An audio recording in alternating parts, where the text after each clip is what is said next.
Bonjour à tous, coucou Célia. Coucou Natacha. Et bienvenue sur Shoujo Story, un podcast dédié à la culture du shoujo manga. Vous pourrez écouter le podcast 2 fois par mois où nous traiterons d'un sujet, d'un ou d'une auteure, d'une série.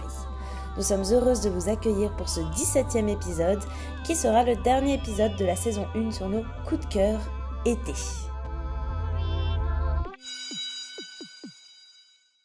Aujourd'hui, nous avons décidé de finir notre saison en beauté avec nos coups de cœur de l'été 2022. Il y aura du thriller, du drame, de l'amour, de l'amitié, quelques beaux films d'animation pour vos soirées d'été. Voici nos dernières pépites. Alors cette fois-ci, pas de blabla, rentrons dans le vif du sujet. Pour cet été, j'ai décidé de vous faire une petite sélection dépaysantes avec un animé, un film et un manga. On commence sans plus attendre avec un grand classique du drame, Anohana. Je pense que beaucoup d'entre vous ont également découvert cette œuvre grâce à l'animé de 2011, puis au film d'animation de 2013. Cette série avait beaucoup fait parler d'elle, et il y a de quoi. L'histoire est bouleversante et c'est une véritable ode à l'amitié. Nous y suivons l'histoire d'un groupe d'amis, Jinta, Meiko, Naruko, Atutsumu, Shiriko, Popo et Menma. Jusqu'au jour où survint un tragique accident qui coûtera la vie de la jeune héroïne. Les années passent et le groupe finit par se séparer, chacun continuant de vivre sa vie de son côté. Pourtant, Menma, du coup cette héroïne, est toujours là. Enfin, pas vraiment. Jinta, lui, peut encore voir son fantôme et communiquer avec elle. Il est d'ailleurs le seul à avoir cette capacité-là et il est bien décidé à aider son ami à reposer en paix. Mais pour cela, il doit réussir à reformer le groupe avec ses anciens amis d'enfance. Si vous n'aimez pas le drama et sortir des mouchoirs, vous pouvez passer cette recommandation. Toutefois, si vous êtes à la recherche d'émotions et d'une belle histoire touchante, je vous la recommande à 100%. J'ai beaucoup aimé la construction des personnages car je trouve qu'il est facile de se retrouver dans chacun d'entre eux. On comprend facilement leur peine, leur colère et on a envie de tous les aider. On peut également qu'imaginer la détresse que doit ressentir Nenma et à quel point il doit être difficile pour elle de se sentir tellement désemparée et de ne pouvoir rien faire pour aider ses amis qui comptent tant pour elle. Habituellement, je ne suis pas forcément une grande fan des histoires qui font pleurer car j'ai toujours peur que ça tombe dans des clichés barbants. Mais ici, au contraire, c'est plein de poésie et porteur de beaux messages, comme par exemple le fait de demander pardon, la perte d'un être cher, apprendre à vivre avec le deuil, l'amitié évidemment, l'amour, etc. De plus, vous allez rapidement devenir accro à la musique de l'opening et de l'ending, je vous le garantis. Pour ceux et celles que ça intéresse, il existe également un manga en 3 volumes qui est édité chez Panini depuis 2016 et qui est sublime. Et comme je l'ai dit au début, il y a aussi un film d'animation qui date de 2013 et qui retrace les éléments de l'animé, mais d'un autre point de vue. Donc c'est intéressant de le voir après avoir lu le manga ou d'avoir vu en tout cas l'animé. Merci Natacha pour cette recommandation. De rien Célia. Deuxième recommandation, avec une recommandation cette fois-ci 100% été. Donc, elle nous a été donnée par Francisco Terra, qui est l'auteur de Maldito, et qui a d'ailleurs édité son premier manga le mois dernier. Vous pouvez d'ailleurs retrouver sur sa page Instagram toutes les infos et sur son site internet, où vous pouvez acheter le premier tome. Ça y est, il est sorti. C'est ça, enfin. Bravo. Et Mermaid Saga, c'est un manga de Rumiko Takahashi, qui est écrit entre 1984 et 1994. Ça va faire donc l'objet de cette petite revue. Parce qu'il a mangé la chair d'une sirène, Yuta est devenu immortel. Depuis des siècles, il traverse le Japon à la recherche d'une de ces femmes poissons, qui pourra enfin lui permettre de vieillir. Mais ces créatures envoûtantes sont aussi belles que dangereuses, et c'est dans le sang et les sacrifices qu'il va les retrouver. Ce manga, vous l'avez bien compris, tourne autour de la figure de la sirène, cet être maléfique et mystérieux qui hante contes et légendes de notre enfance. J'ai bien sûr d'abord apprécié le graphisme du manga, qui ne ressemble à aucun autre. La plume un peu brutale, originale de Rumiko. Tu l'as bien vu. Qu'on adore, genre c'est l'auteur de Ranma 1/2. Oui, Donc c'est vrai. dire que c'est un classique. C'est un classique. Pas de détails superflus, hein. On est vraiment dans quelque chose d'assez brut et minimal. Et d'assez vintage. Oui, et d'assez vintage. Pas de détails superflus, minimal aussi, je trouve, parce qu'on a des beaux noirs dans les cheveux notamment. Et c'est aussi ce que j'apprécie. Ça change vraiment de ce qu'on a l'habitude de voir chez les mangaka. Les dessins donc sont magnifiques, ils nous transportent au gré de l'eau, des souterrains maritimes peuplés par des sirènes ou des êtres maléfiques. Ce qui est sympa, c'est vraiment le fait qu'on suive la très longue vie de Yuta, le garçon téméraire et sensible qui n'hésite pas à braver les mers pour délivrer ses bien-aimés. Car oui, ce garçon a vécu longtemps, donc niveau amour, il est servi. L'histoire m'a vraiment plu et c'est assez facile à lire. On est face à des petites nouvelles. À chaque fois, elle représente un obstacle de plus à la survie de Yuta et de sa chère et tendre du moment, Mana. On n'est pas du tout dans une histoire gnangnan, hein. Là, comme je vous le disais, c'est vraiment plus même vers de l'horrifique soft. Donc si vous connaissez cette auteure, elle écrit d'habitude plutôt du shonen, comme Maison Ikoku, Urusei et Atsura ou encore Ranma 1,5. Par contre, il faut savoir qu'il n'y a pas de dénouement à cette histoire ou de C'est chronologie. qu'un tome? Alors non, c'est 2 tomes de Lux Banco. Ils sont déjà édités chez Glénat d'ailleurs, donc vous pouvez y aller les yeux fermés. Je pense que c'est une belle lecture d'été pour ceux qui sont intéressés par le manga vintage. C'est fou, ce mangaka est toujours très intéressé par le côté mythe Oui, et malédiction. voilà, donc Oui. c'est ses sujets de prédilection et Ouais. ça recommence. Enfin, du coup, c'est une des jeunesses de son travail. Et franchement, les. Et qui vient du coup de sortir en France. Voilà, En effet, qui a ça été existe depuis réédité, longtemps. c'est ça. Parce que même Francisco nous en parlait, pardon, et lui, il connaissait l'histoire. C'est ça, Il l'a depuis super découvert longtemps. bien jeune. C'est Donc, un très beau manga et les couvertures sont d'ailleurs magnifiques de l'édition Bunko, hein. Vous pouvez aller les feuilleter en librairie, c'est très très joli. On passe aux recommandations pour ceux et celles qui ne veulent pas s'ennuyer. On commence avec Dans le sens du vent de Irie Aki. Kei n'a rien d'un adolescent de 17 ans ordinaire. Jeune détective, il est doté d'un étrange pouvoir familial lui permettant de communiquer avec les appareils électroniques et notamment les voitures. Alors qu'il vit en Islande avec son grand-père, un homme vient lui annoncer que son oncle et sa tante ont été assassinés par soi-disant son jeune frère. N'y croyant rien, il décide de partir à la recherche de Kei afin de mener son enquête. Donc là, on est typiquement dans le dépaysement parce qu'on est en voyage, on est en Islande, on part loin du Japon et des paysages qu'on a l'habitude de voir dans les mangas. C'est vraiment un manga d'aventure, de découverte d'un nouveau pays, de sa culture. On apprend énormément de choses sur l'Islande. On en apprend plus sur sa faune, sur sa flore, sur sa nourriture. Et j'ai beaucoup apprécié ce côté aussi enquête qui nous donne un petit aspect de thriller qui est très appréciable et qui s'accentue aussi au fil des tomes. Les dessins sont sublimes et originaux. C'est typiquement par contre un shonen, mais qui lie aussi le fantastique, avec notamment cette idée de magie entre notre personnage principal qui peut parler avec sa voiture et communiquer avec elle. C'est une vraie bouffée d'air frais. Des personnages hauts en couleur, pleins de charme. Le chara-design sont sublimes, surtout pour certains personnages, je pense notamment au frère du coup de notre héros, qui saura plaire aux fans des mangas vintage parce qu'il a ce côté très androgyne avec des grands yeux, des grands cils. Donc je pense que ce personnage-là te plaira bien. J'espère qu'on le verra plus dans les autres tomes. Et voilà, pour moi c'était vraiment une très belle découverte. J'en suis au 2e tome et j'ai hâte d'avoir toute la collection parce que je trouve qu'il dénote totalement des mangas que j'ai pu lire jusqu'à présent. Et c'est très rare de lire un manga qui se passe dans un pays étranger et qui t'expose vraiment, qui te montre un pays autre que le Japon. Alors, vu que là, t'étais dans le polar, Oui. je vais continuer à fond dans cette voie.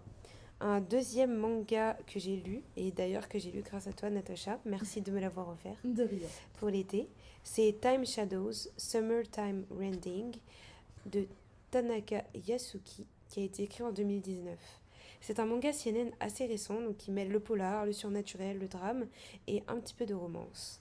Alors déjà, les dessins sont très contemporains et dans l'air du temps, l'air du moment, quoi.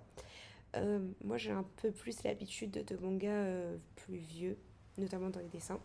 Et j'ai d'abord eu du mal à rentrer dans l'histoire à cause de ça. C'est vrai que c'est très clean, les dessins. Ouais. Très ordinateur. Enfin, Très tu sens qu'il y a moins ordinateur. ce côté de la Ouais, main je et- sens que ouais. ça a été dessiné sur tablette, C'est vrai, quoi. c'est vrai. Et Mais on mais s'y bon. habitue. Oui, voilà, après ce premier a priori passé, j'ai eu vraiment envie de continuer. Donc parfois, j'ai l'impression d'être un peu une vieille aussi, parce que je reste sur mes acquis et là, ça donne un peu une vision à la page de ce qui se fait dans le manga en ce moment. Alors, je vais vous faire un petit résumé pour commencer. Lorsqu'il apprend que Ushio, son ami d'enfance, est décédé, Shinpei décide de retourner sur son île natale, Itogashima. Là-bas, il se rend vite compte que quelque chose ne tourne pas rond.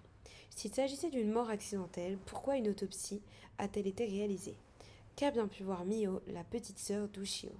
Mais avant de pouvoir répondre à ces questions, Shinpei et Mio sont assassinés par un double de cette dernière. Et voilà que Shinpei se réveille à nouveau sur le bateau qui le conduit à Itogashima pour assister à l'enterrement d'Ushio. Ça vous donne pas envie là? C'était franchement trop bien. Moi je trouve que c'est trop bien. Enfin moi j'adore ce genre de plot. Donc en gros, je vous la fais courte. Shinpei ressuscite. On est un peu dans une boucle temporelle. C'est totalement ça. qui recommence. C'est la boucle temporelle. Shinpei ressuscite et va devoir trouver qui est l'assassin de l'île. Ok, donc on est clairement dans un manga type polar. On nous tient bien en haleine dès le premier tome. C'est exactement ce qu'on attend de ce type de publication aussi. Donc il faut savoir qu'en France, 11 tomes sont sortis sur 13. Et donc ça fait vraiment la lecture pour l'été. Et il y a l'animé qui est sorti aussi. Dont on va parler juste après. Ah, bah, tout c'est à bon. fait. Non mais tout à fait, on va en parler juste après, Natacha.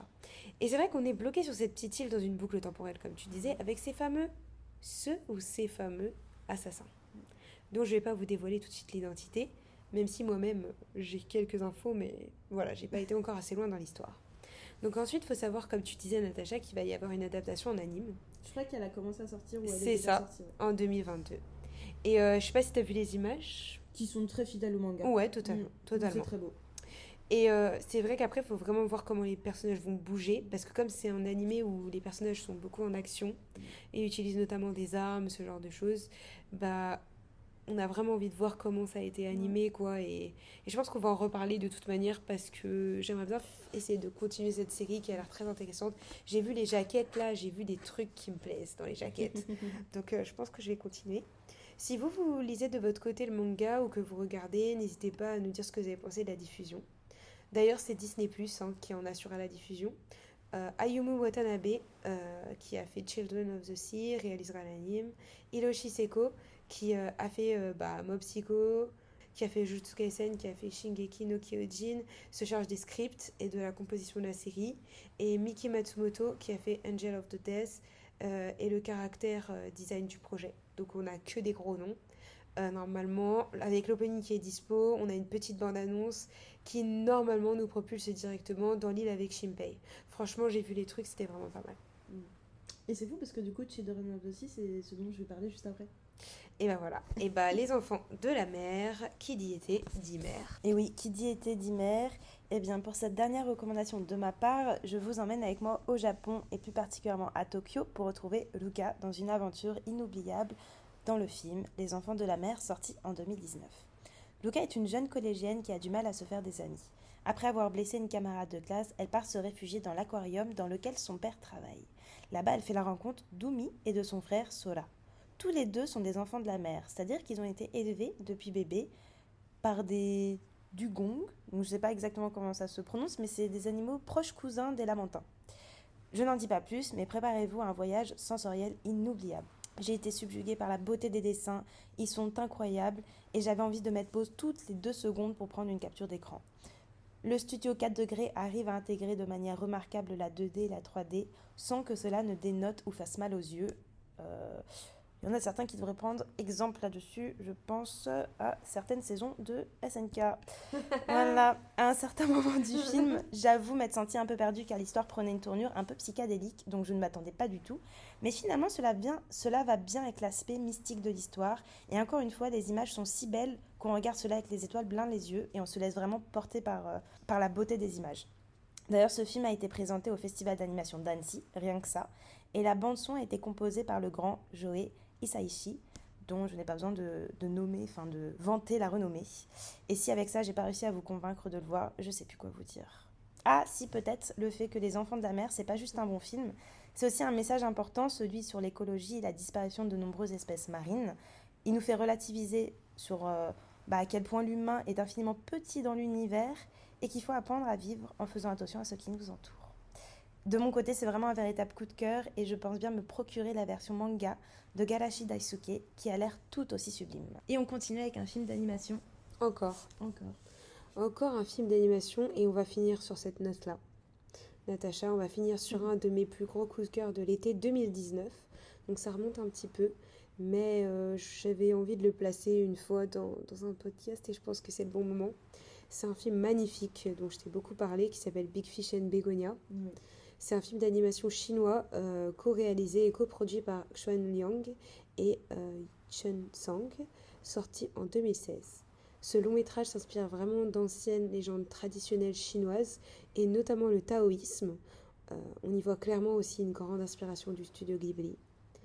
En France, il est présenté en 2017 au Festival international du film d'animation d'Annecy aussi. Voilà. Et il a été diffusé sur Netflix à partir de 2018. Mais je ne sais pas s'il est encore disponible maintenant, donc faudrait regarder. Moi, je vous avoue que je l'ai vu sur Netflix du coup en 2019.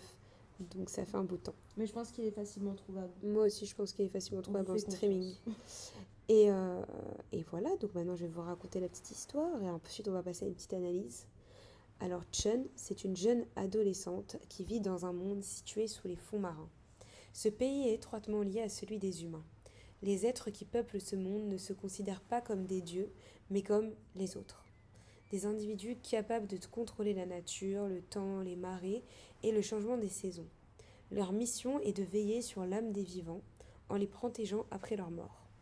Shun, après avoir atteint l'âge de 16 ans, est envoyé dans le monde des hommes sous la forme d'un dauphin orange afin d'accomplir son rituel de passage à l'âge adulte et comprendre les lois de la nature. Elle souhaite faire l'expérience du monde humain et ne pas simplement l'observer. Durant son voyage, elle découvre la beauté et la magnificence du monde des hommes, mais se rend aussi compte de sa dangerosité. Prise au piège dans un vortex, elle est sur le point d'être tuée avant d'être sauvée in extremis par Kun, un garçon humain, qui se noie après coup.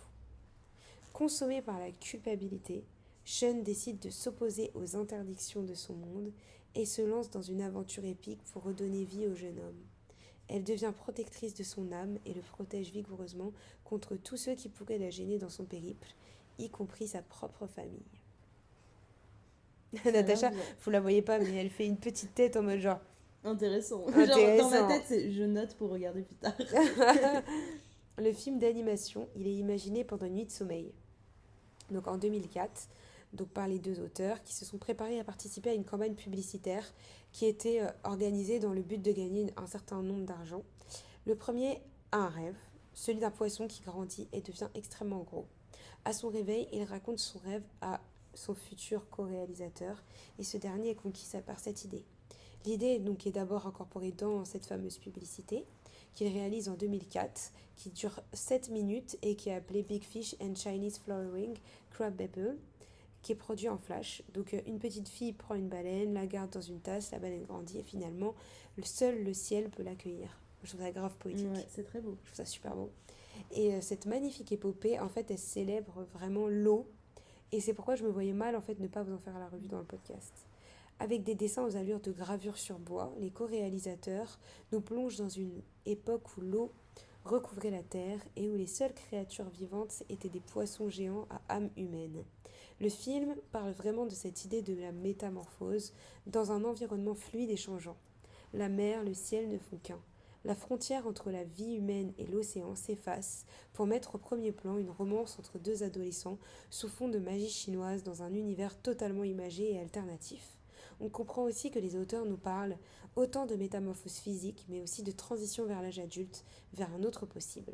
On est vraiment face à des dioramas fascinants et magiques, plongés sous l'eau, et on nage avec les deux protagonistes et leurs péripéties de vie. Tour à tour, vertigineuses et sereines, les compositions mélangent ou juxtaposent des ingrédients élémentaires de la terre, du vent, du feu, du bois, du métal et de l'eau. Les possibilités graphiques mises en œuvre sont vraiment incroyables et j'étais vraiment émerveillée tout le long du film. À la fin, bien sûr, on a une apothéose et surtout des animations à couper le souffle, à bonne dose de destinée poétique et transcendante. C'est vraiment une très belle découverte pour les plus jeunes comme pour les fans de Ghibli. En plus, il paraît qu'une suite est en préparation. Je vous ravirai de toute façon de cette année avec de belles illustrations tirées du film. Donc franchement, n'hésitez surtout pas à aller regarder ce film d'animation cet été. Il y a des moments quand même assez tristes, je pense. Enfin, moi, j'ai pas arrêté de pleurer, mais parce que c'était un moment où j'ai quitté ma famille en plus pour aller en Corée du Sud. Donc, je faisais que pleurer dans l'avion et je regardais ça, je pleurais encore plus. Mais je pense que c'était vraiment une superbe découverte pour moi, notamment vraiment par rapport à l'animation, quoi, qui est incroyable. Et les couleurs. Les couleurs. Il y a des prédominances de bleu et de rouge, donc c'est vraiment très, très, très joli. Voilà pour nos 3 recommandations chacune. J'espère que ça vous aura plu et que ça vous aura donné des idées pour ce mois d'août. Ouais, on sait que cet épisode est très léger, Mais ça fait du aussi, bien. hein. On avait déjà fait ça une fois avec nos petites recommandations de Saint-Valentin ou nos petites recommandations coup de cœur avec des nouveaux titres. Et là, on s'est dit que c'était bien de le faire avec nos titres de l'été. Ouais. Et puis souvent, l'été, on est plutôt dehors que dedans. Donc ça peut être des lectures sur la plage. Ouais, c'est des films qu'on regarde dans une soirée ou en une après-midi. C'est des séries de mangas qui sont pas très longues et on peut lire les premiers tomes comme ça facilement. Donc c'est l'idéal, ouais, entre deux voyages, entre deux sorties entre amis, Ouais, entre exactement. deux balades. Et merci à tous, surtout de nous avoir écoutés pendant cette première année de Shoujo Stories. Ouais, merci beaucoup pour votre soutien. Et puis à la prochaine. Bah oui, mais la prochaine, Natacha, C'est pas tout de suite. c'est pas On tout de fait suite. une petite pause pour le mois d'août et on se retrouve du coup pour la saison 2 de Shoujo Story. Et comme on vous l'a dit dans l'épisode précédent, il y aura quelques changements dans notre contenu, mais on espère que ça vous plaira toujours tout autant. Tout à fait. On va essayer un peu de s'ouvrir encore à plus de genres. Mais en tout cas, la nouvelle saison commencera le 15 septembre 2022, comme la saison 1. Et on va changer un petit peu la DA, la charte graphique. Vous allez voir, on vous prépare de très jolies choses. Et on recommencera avec 2 épisodes par mois, 1 à 2 épisodes par mois. Tout dépend aussi de ce qu'on vous propose, parce que comme vous savez, on travaille beaucoup pour les épisodes, donc on essaye de faire des choses complètes. Voilà. Et merci beaucoup pour votre soutien. On vous retrouve sur notre page Instagram Shoujo Story. Et n'hésitez pas à partager ce podcast et à faire parler de Shoujo Story pour le reste de l'été. Ciao! À la prochaine! L'intro et l'outro de ce podcast ont été réalisés par Passif Agressif. Merci d'avoir écouté cet épisode, n'hésitez pas à le partager et à nous suivre sur Instagram Shoujo Story. Retrouvez les épisodes sur toutes les plateformes ainsi que sur YouTube gratuitement. Portez-vous bien et à la prochaine!